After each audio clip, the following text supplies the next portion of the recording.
We're just going to get straight on started. That's not a phrase.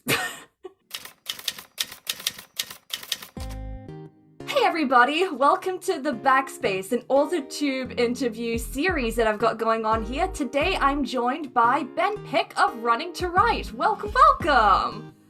Hey, thank you so much for having me. Thank you so much for coming. For those of you watching who may not know who you are, would you like to introduce yourself? Sure. I am Ben Pick. I do a channel called Running2Write where I give questionable writing advice through running metaphors. And it comes out every Monday night at 7 p.m. Eastern time. So whatever, EBT, so whatever that is, your equivalent. We've just been discussing in the backstage some time zone issues and yeah, daylight savings. Daylight savings time, yeah. Just totally screwed up the interview thing. If I look rushed or still pumping on adrenaline, now you know why. Of course, every story has a beginning, and your story of how you got into creative writing is no different. So when did you first sort of get into creative writing, or decided that you wanted to do writing novels and the like? Pretty much when I was 18. There were a lot of stories amongst my friends and I that have been kind of immortalized, and we still, like, I got together with a bunch of friends a month ago, and we're still telling stories of things that happened from a decade, 2 decades ago, because they're just so unbelievable. And I watched as tiny coincidences built up and create these monumental events. So I felt like I just had to transcribe them down because some of them are just too absurd to believe. Any highlights among those? Or one of the biggest things that drove me to go to the college I went to happened because somebody went streaking through the dining center 2 years before I went to that school. And that set up a chain of events, which ultimately ended up with me going to that school. I got to watch in real time as a tiny event or as one single event caused a widespread series of people meeting and interacting, and then inspiring me to eventually go to that school. That definitely sounds like a strange series of coincidences. All because someone went streaking? Yeah. Whoa. Wow, that is something else. So aside, I guess, from the events that happened in your everyday life that inspired you to start writing, what about, like, any stories, any books, movies, TV, comics, anything of that like? Absolutely. I was growing up during the time of Harry Potter, and there's a whole bunch of controversies surrounding that, obviously. But even so, it felt like a really rags to riches story where she was, commuting to work every day, and she'd be writing on the bus, writing down the story that would become Harry Potter on the bus. And so it made it feel like anybody could become a writer. But I've always been thrilled with Lord of the Rings, and I would watch the special editions. I would read the book every year, and I would just feel like, wow, this is so incredible to be able to create such imaginative worlds, and that is something that I want to do. Are there any, like, favorite kind of tropes in these, like, worlds that particularly inspire you, or is it just, like, the whole scope of things? Yeah, this won't sound very good, but a lot of the stories which I read are young, white teenagers. So it felt like I could be in those stories. I mean, this one right behind me, The Chronicles of Prydain, tell of a 16, 17-year-old kid that sounded a lot like me, somebody who lived in kind of a rural area and wasn't really necessarily happy with their circumstances, and then they go off to have this crazy adventure. So not only was I enthralled in the story, but I felt like I could be a part of it. Yeah, so did it become, like, very, like, meaningful just because of that sort of, like, connection between you and the protagonists? Was that, like, the main thing? Absolutely. Yeah, awesome. Was there any specific ones? You mentioned Lord of the Rings. Was that one of the specific ones, or was there any, like, big favorite of yours? Oh yeah, that's a huge favorite. We also have the entire Raymond Weiss McGee series, which again has a wide range of characters who I've always felt really attached to. I mean, yes, they went on to these fantastic adventures, but they felt really grounded in their humanity and people who I wanted to be like. Yeah, that's like a very strong thing, just like having characters that you can connect to. Yeah. Mm-hmm. In terms of your writing, what would you say are your favorite parts of when you do like writing your stories, like back from when you were 18 to now? I would say I have one specific scene that I want to build up to. So I'll usually have the climax of the story already set in my mind. And then I'll have to work backwards and think, well, how did the characters get there emotionally, physically? What needs to happen so that that moment hits hard? Is that something you usually put like the most time into out of all the scenes? Pretty much, yeah. So the current work in progress has a very climactic moment, which feels almost like a giant movie. I tried to write like a giant movie set piece, so it's got a lot of different parts within it and lots of scene changes in that final fight. And so that sort of stuck with me, and that's something that I tried to make the journey worthwhile. And so a lot of those scenes I actually set up earlier in the story. And so when they get there at the climax, it's one, it's familiar, and two, I sort of expand on what I developed in those earlier scenes. Nice. I really like the way that you sort of framed that and say you want to write that. On the flip side, what would be the hardest parts of the writing process for you? Getting to that point will probably be it. So I do struggle a lot in the swampy middles. It's very easy to try and find a point where, you know, the story begins, where there's nothing really going on, so I can establish the characters and then sort of take off from there. But then how do I carry it all the way through to this big moment that I see in my head? And again, like I said, I want to have those big moments be felt by the reader. So I can't just have this sudden jump from, hey, it's day one, skip ahead to what, you know, what might be perceived as the fun part. So I need to build in all these little breadcrumbs along the way, and how I do that well without dragging on too long and keeping up that you know, the peaks and troughs, the emotional beats that I need. That's where I definitely struggle with. I feel you so much on that. Like, there's so many story ideas that I have dropped just because of that sagging middle, and I never know what to put in there. Which is like so sad because some of the ideas are so good. Yeah, and I actually cheated on, so I have the first work in progress I'm working on publishing, and then I have the second book written for that. And I kind of cheated because I have basically two back-to-back climaxes. So there's one big giant set piece, and then it leads directly into a more personal fight. Ooh. Yeah. I'm intrigued. Good. Yeah. That's what I'm hoping to work on. Speaking of which, we're going to be moving on to some questions about your current work in progress. So would you like to tell us what it's called, a little bit more about it, and things like that? Certainly. It's called Falling Through, and it's the first in a series that I'm calling Into the Void.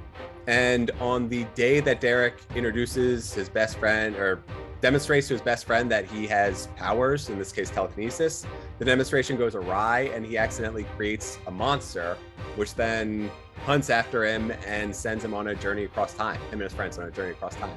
Oh, whoa, there's like so many cool tropes in there. Like, I'm already sold on like the telekinesis part. What was your main sort of inspiration for writing Falling Through? This might sound really weird. So you, as I described it, you have a group of friends who travel through time. They sort of, in the original incarnation, this has changed considerably since then, but in the original core idea of it, you had a group of friends traveling through time. They go into the future, which doesn't actually happen in the current iteration, but they go to the future, see that humanity is kind of destroyed, and then they go try and work backwards to undo the damage. Well, that's this game right here, Chrono Trigger. So that was a huge influence at the very start of it, and I have since completely evolved the story well beyond that core idea. But that game was so much fun to play, and I felt so drawn in by those characters that it was like being inside of a book as I'm reading it. With the sort of telekinesis and time travel tropes, were those like still big sort of things in there, or were they stuff that you like decide to expand upon and add later on in your development? Yeah, so the telekinesis was always there. Time travel was always there. I actually ended up paring down the abilities that the characters had. In the story, the main hero ends up sharing his power with his friends, and it sort of expands from there. And so each one of them sort of developed one power individually, and I tried to limit how that worked. So I didn't want one person to have all the abilities. Again, I keep going on about how I changed considerably from the first version to where it is now, and that was one of the major changes that I did. Was the way that the powers work is it's kind of like opening gates, and you can open different gates to do different things, but overall each person sort of has their own innate abilities, so it's more difficult for somebody to do something else. Yeah, I get it. Yeah, I see.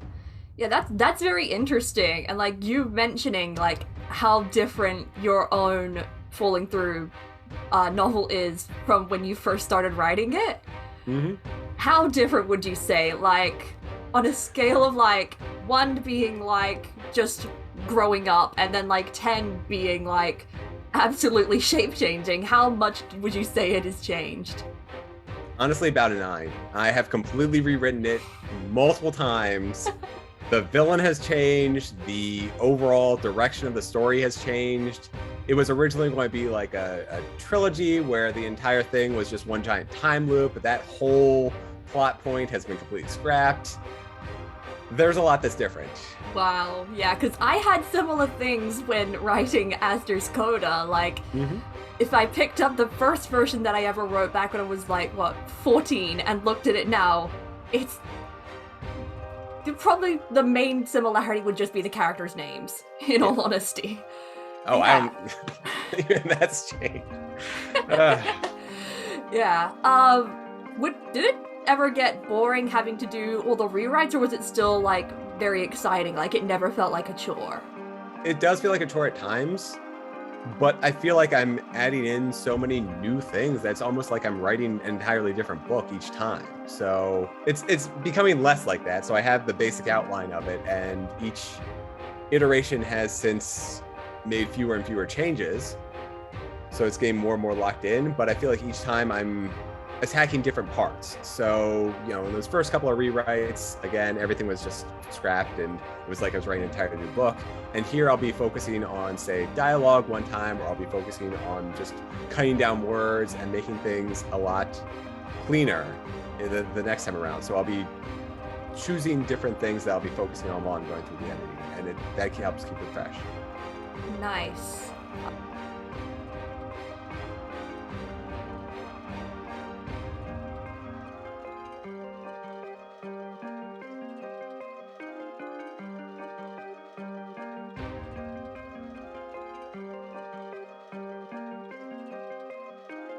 My favorite parts of it, and that's one of the things that the entire story is kind of building towards, is these moments where the title came from, of falling through.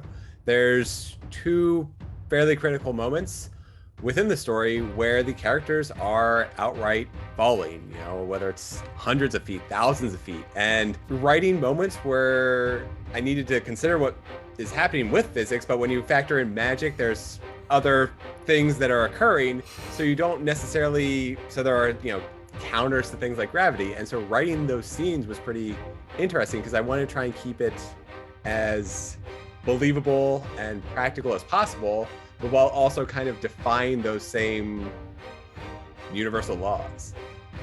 Ooh, that's a very interesting balance, trying to combine that sort of reality and the science of it with, the fantasy side of things. That's real interesting.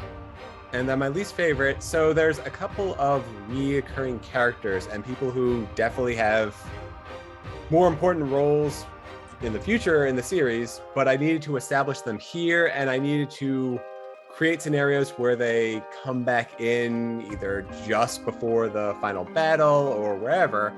And so I needed to work them in, and I tried to make it as smooth as possible, but it still feels like they were just kind of thrown in.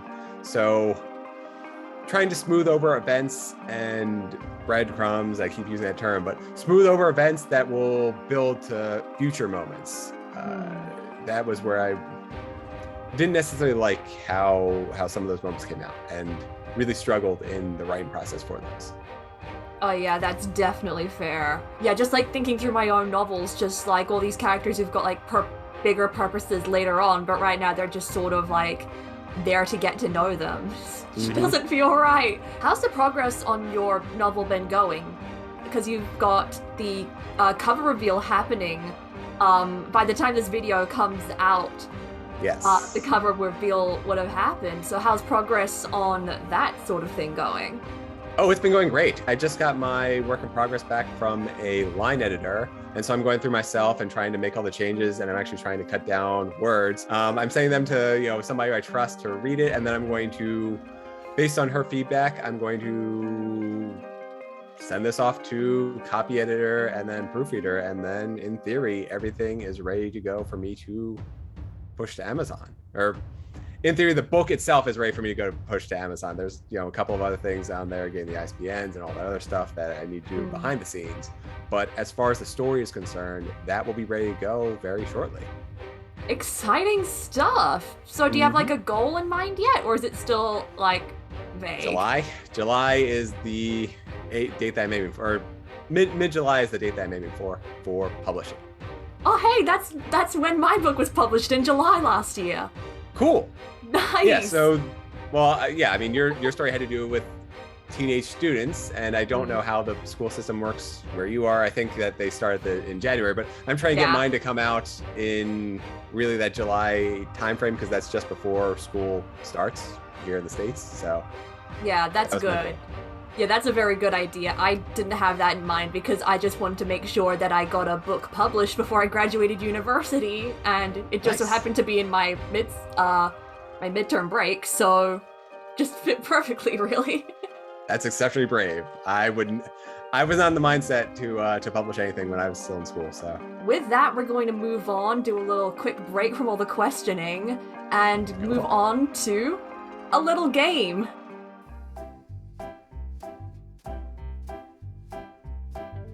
This game was inspired by Fallible Library on TikTok, and it's called 1-Star Review Guess Who. Are you familiar with this, or is this completely new? I've heard about it. Yes, vaguely familiar. So the way this is going to be working is that I'm going to be giving you 1-star reviews of a popular book or book series. And what you have to do is after each 1-star review I give you, you have to guess what book you think it is about. It gets easier and easier as it goes on, because last ones are hilarious at times. Ready? Do what I can. Okay, here we go. Ugh, so bad. No way I would have made it through if it didn't have a reputation, but it never got better. Could have been a solid 2 stars if the ending wasn't so terrible. It's not very specific. So it's a popular series. I don't know, maybe Percy Jackson? Percy Jackson's incorrect. All right. I don't know if I'd have the guts to search 1-star reviews of it because that series is near and dear to my heart. Oh, it's a great series. I love it, but I'm trying to figure out what would make what would make somebody say something like that. I had heard amazing things about this series, and I was always on the lookout for a new tome in which to lose myself, so I picked up a copy. What I found inside was derivative and dull even to my little 13-year-old mind. Well, I would have gone with Game of Thrones, but that's not my guess, because I really hope a 13-year-old isn't reading Game of Thrones. Oh dear, imagine if they were. I mean, I'm just going through Harry Potter, maybe? Harry Potter's incorrect. All right. I gave up sometime during chapter 4, about 2 hours into the audiobook. There was no way I could face spending another 28 hours on this book. I have no idea. I don't honestly know. I'll take a pass for this one. I gotta try and figure out based on the last clue then. All right. Okay, your final clue is nothing happens, then nothing happens, and then, oh, nothing happens. Something trite happens. Daddy issues. Miss Exposition comes in. Our characters journey with her because reasons. Nothing happens, traveling, something stupid happens, taverns, something random happens, nothing happens, fret, teen angst, fret, happy reunion, more traveling, daddy issues, exposition, daddy issues, repetition. The end, cliched and predictable as you please. Well, that sounds like a review I would have given for a different for a book that I read. Again, it's not young adult, but I'm still going to go with Dark Dawn. Dark Dawn is incorrect. That one there was The Eye of the World by Robert Jordan. Oh, yeah. that makes sense. Yeah, maybe There's I should have a lot of walking. Seems to be a common thing, because I remember the one that I did with J.M. Chaley, spoiler alert, for this little game was Lord of the Rings. And literally the review the review for that one at the end of it was walking, fighting with orcs, walking. I guess because I haven't really read Wheel of Time, so maybe that was a bad one for me to go off of as well. It's a really good series. It does take a lot, and there is definitely books 5 through 8 is a massive dropping off point for people to just give up on the series. So yeah, it's just like the series is so long and the books are so huge. And it's just like a real turn off for me at times. I really want to like get into more sort of stuff like that, but it's like when stuff is so huge, I'm just like, no thanks, you know? I was going to say, I thought that the audiobooks were even longer than that, so I was kind of thrown off by the time they included. I know there's like definitely some audiobooks which have like, this might be an exaggeration, but like a 48-hour runtime. I think so, yeah. In that Wait, series. really?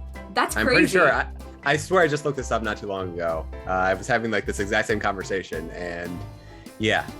Also, I don't really do audiobooks, so I have no idea how long it would take to listen to a given book, or what I don't know what pages equates to in hours.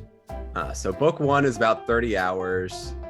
Looks like book 3 is about 25 hours, and then you jump up to book 4 with 40 hours. Wow. Yeah, and 6 is 40 hours, and book 14 is 40 hours. So you have 3 books in the 14-book series that are over 40 hours long for audiobook. That is crazy.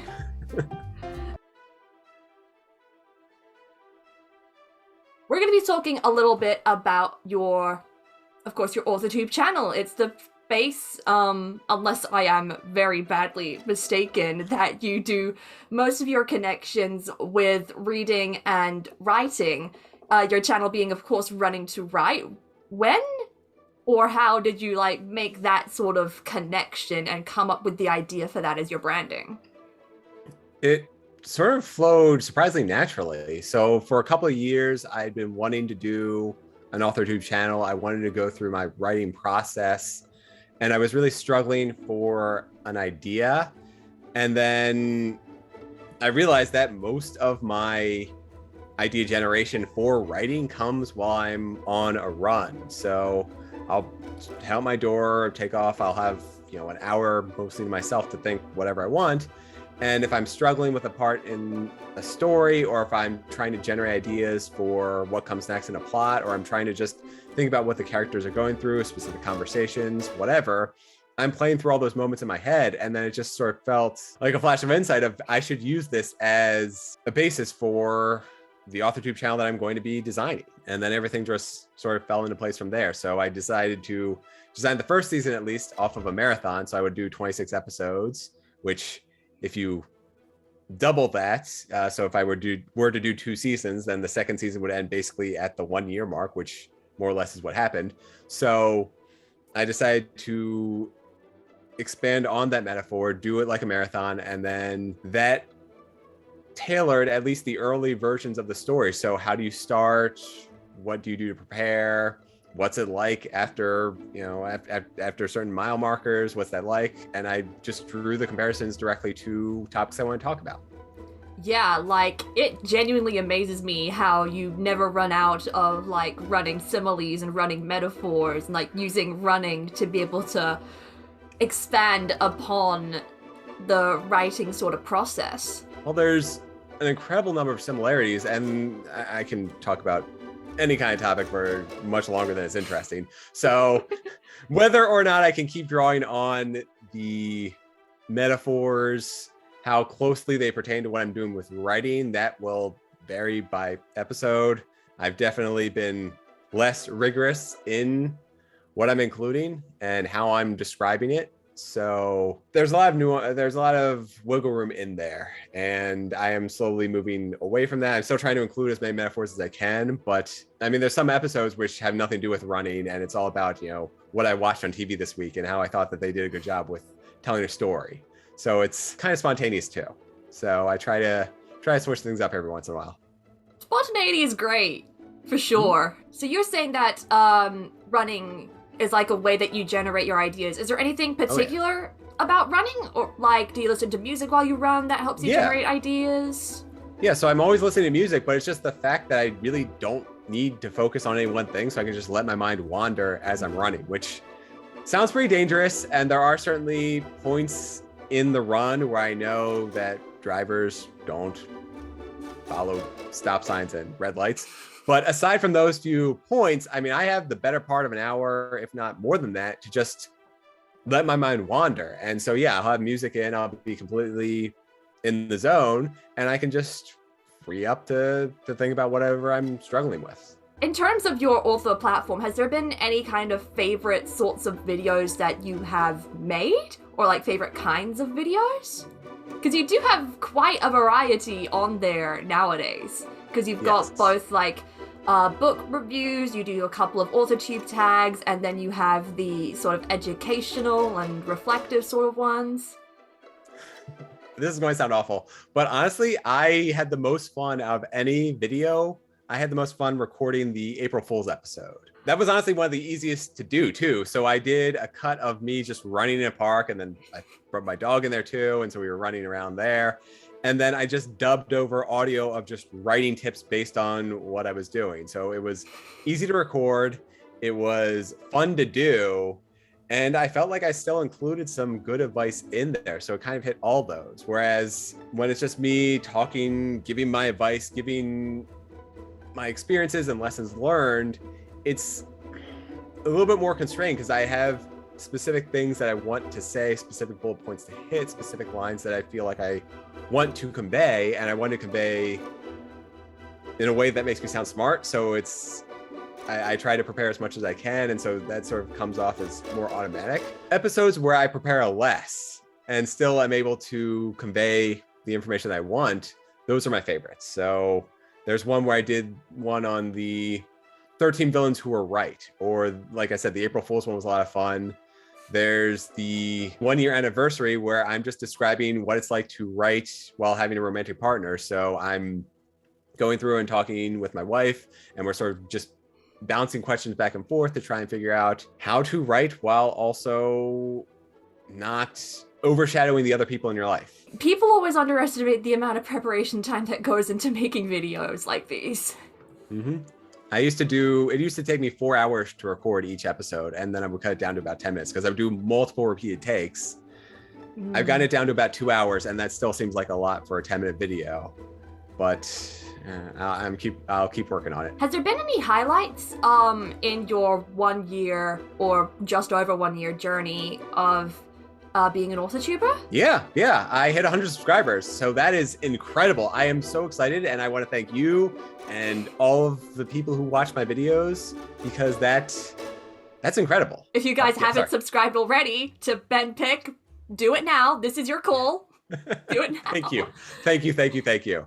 And yeah, when I started off, I didn't know how many people would want it. I didn't know how many people I would be able to entertain. And so that was, obviously a milestone, but it wasn't one I would actually consider feasible, especially now within the first year. So I feel, I mean, that's, it's incredible for me. And even aside from that, just seeing, I've got some friends and family who I don't necessarily talk to regularly, but they still come in and they'll comment on the channel. So it's a good way to expand my interactions with them too. So it's been really all encompassing for a lot of different reasons, and just meeting new people too. I mean, the whole reason why we're doing this collaboration is because we sort of orbit around each other on AuthorTube, and you put a request out there, and I thought this was really a cool way to interact.